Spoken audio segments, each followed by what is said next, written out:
Hi, this is Jim Sackman, your Focal Point Business Coach, and this is another of our Success Friday videos. This one I'm titling Performance Now because it's all about performance management. Now, the entire point of hiring this new person is to get them to perform correctly. And that's why I asked the question that I did at the beginning, which was, how will you know that your employee has succeeded?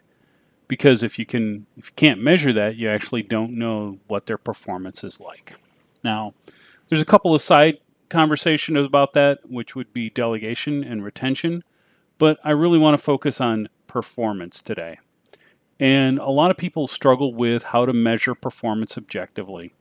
And it's important that they do keep track of it for a couple of reasons. And the first one is this notion of inspect what you expect.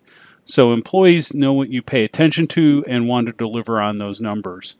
Now, I've had a VP of engineering in the past, which had everybody post schedules in a room, updated schedules in a room every week, and then walked around the room and reviewed them with the appropriate person.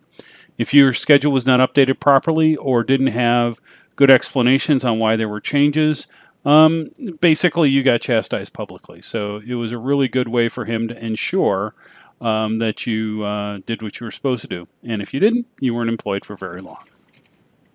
Now, if you're struggling with how you actually perform measurements, one of the things that you may wish to consider is virtual assistants.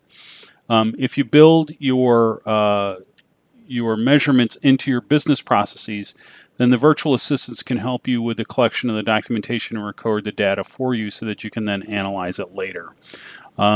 I find this a good way to get started because you don't have to spend time automating the process, and virtual assistants are relatively low cost.